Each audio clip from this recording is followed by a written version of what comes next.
Pozdravljeni, dragi otroci, dobrodošli v mojem knjižnem kotičku. V današnji zelo poučni pravljici bomo spoznali prikupni kozici po imenu Frida in Pablo, ki sta vedno znova radovedna, vesela ter pripravljena na igro z otroki. Toda kaj se zgodi, ko jima prijazen fant prinese prav posebno sladko darilo? Predlagam, da se udobno namestimo in prisluhnemo slovenski pravljici, nastali izpod peresa avtorice Maje Vipavec z naslovom Kozliček, pazi, kaj ješ.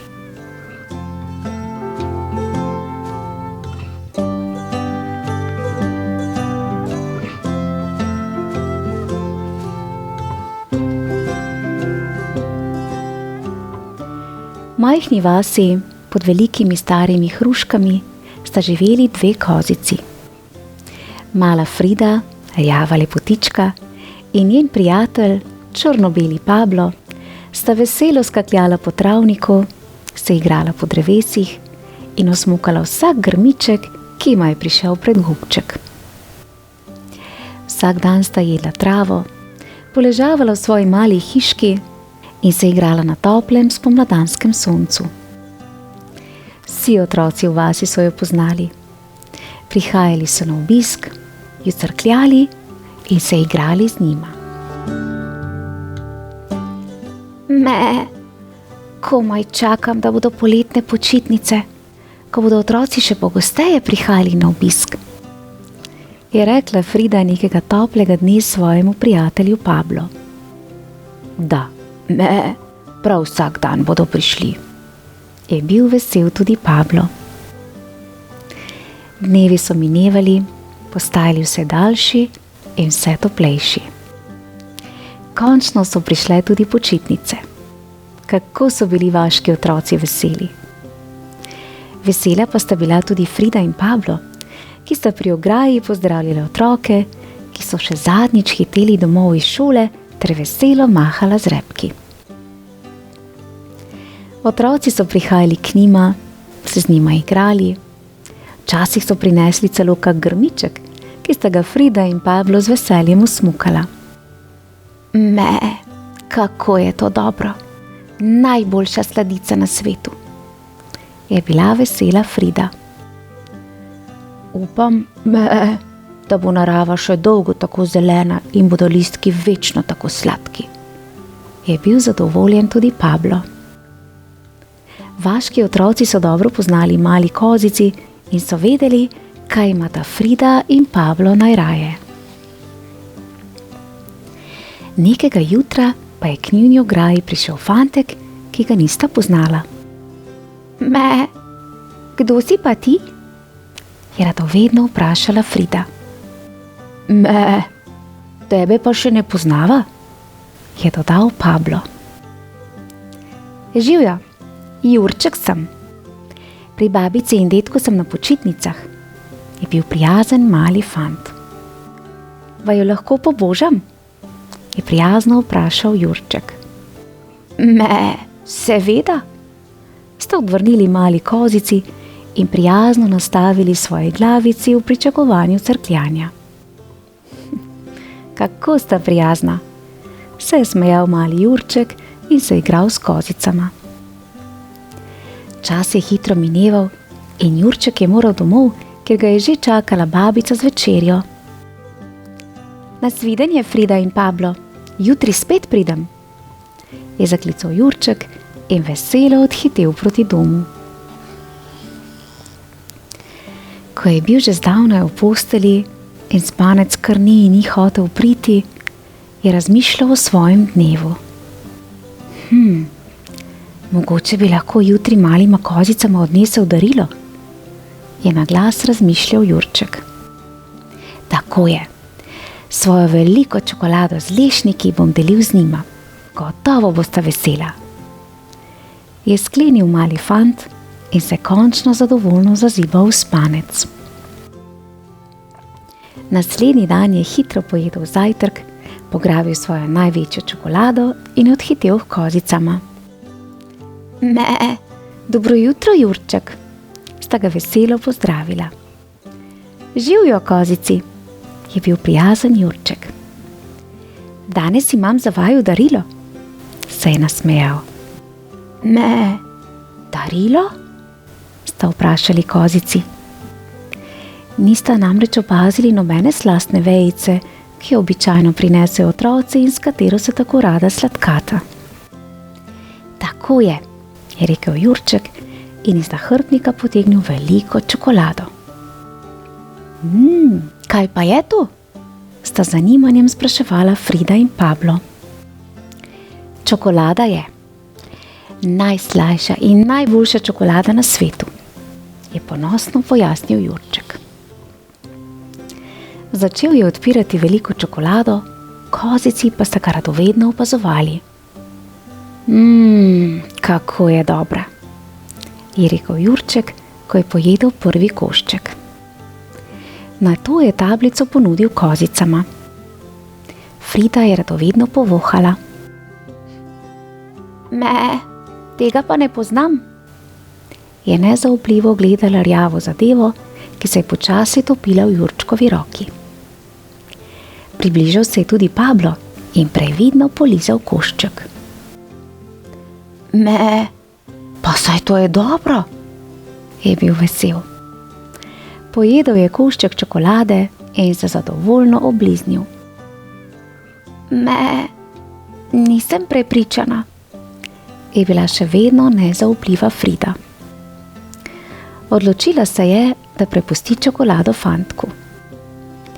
Jurček je pojedel še en kos, ostalo pa pospravil nazaj v nahrbtnik in obljubil, da jutri spet pride s čokolado. Dan se je prevesil večer, Pablo pa se je počutil vse slabše. Kaj pa je?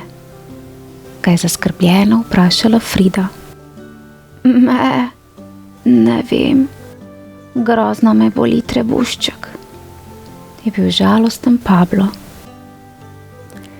Ure so minevale, ubogi Pablo pa trpel vse hujše bolečine. Ležal je, stal, se sprehajal, toda prav nič mu ni pomagalo. Frida je bila vedno bolj zaskrbljena. Kaj naj storim? Se je spraševala na ves glas. Z glasnim meketanjem je probudila svoje skrbnike, ki so zaspani prihiteli k njima. Kaj pa se tukaj dogaja? Je zaskrbljeno vprašala njuna skrbnica. Pogledala je ubogega Pabla in hitro poklicala veterinarja. Že čez nekaj minut se je k njim pripeljal živinozdravnik. Pa poglejmo, kaj imamo tukaj, je rekel in se sklonil k ubogemu Pablu. Pretipal mu je trebušček in ga pogledal. Kaj pa se je zgodilo danes? Je vprašal skrbnico. Ne vem, mu ni znala pojasniti. Frida je nemirno hodila okrog in razmišljala. Bila je zelo zaskrbljena in žalostna. Ni vedela, kako lahko pomaga svojemu prijatelju. Kaj pa sta danes jedla? Je na to vprašal veterinar.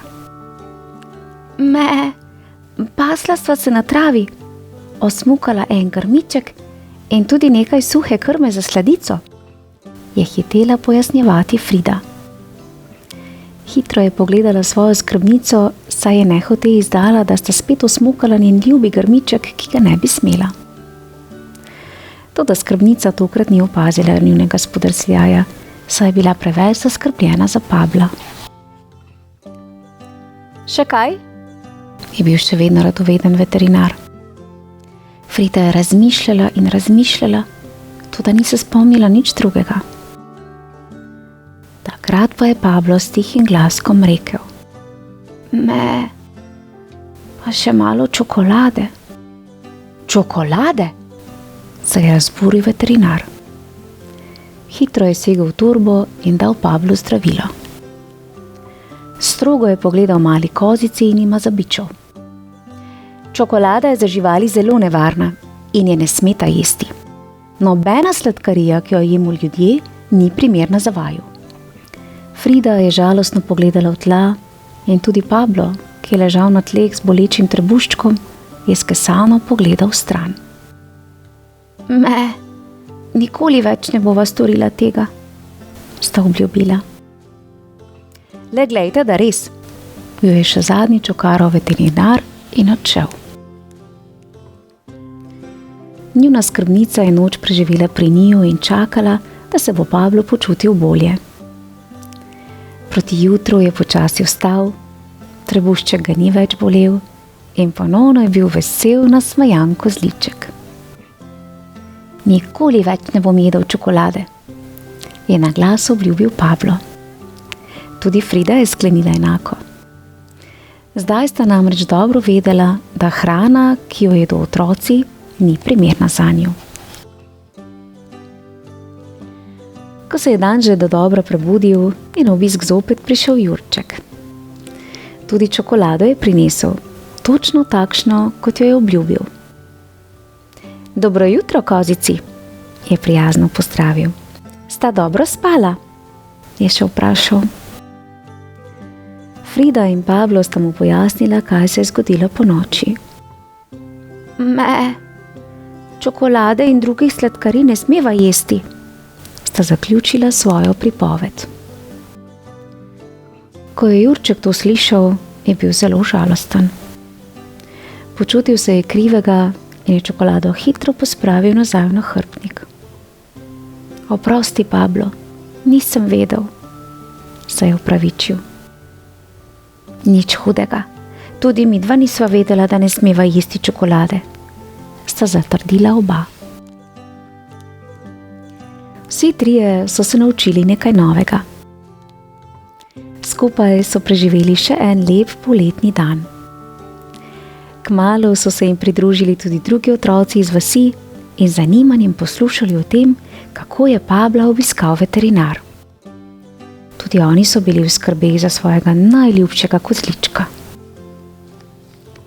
Že vem, je iz trave, v kateri je sedela, kar naenkrat skočila mala Hana.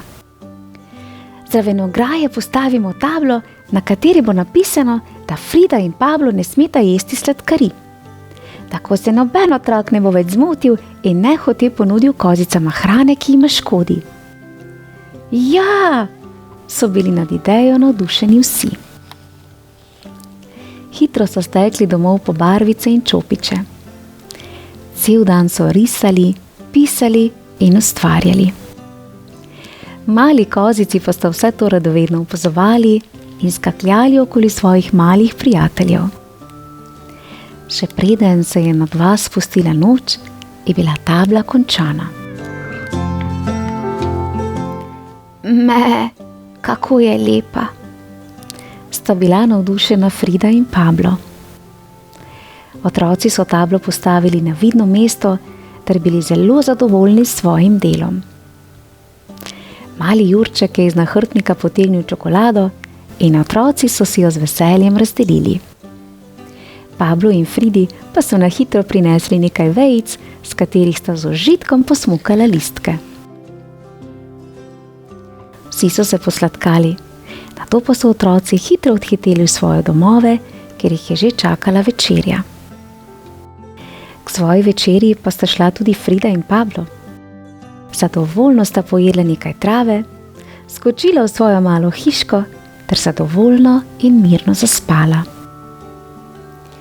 Noč se je spustila nad vas, zvezde so zasijale v vsej svoji lepoti, stara sova pa je visoko v krošnji zapela svoj hu-hu.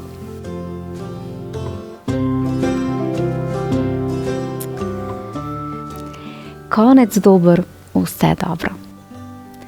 Živali nas razveseljujejo in nam zaupajo, zato smo mi tisti, ki moramo poskrbeti zanje. Včasih najboljše darilo ni priboljšek, ampak skrbnost, odgovornost in razumevanje, kaj je zanje resnično dobro.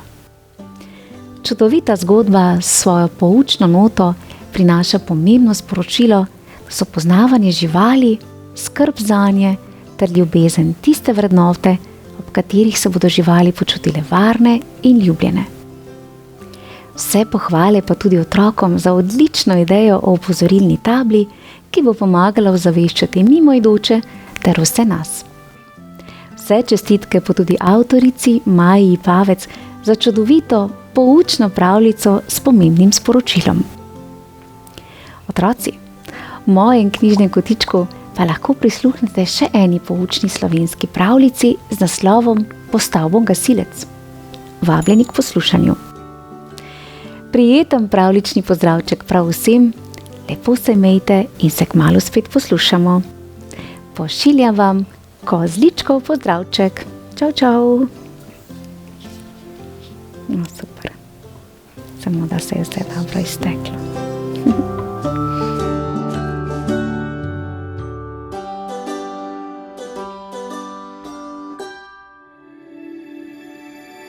Thank you.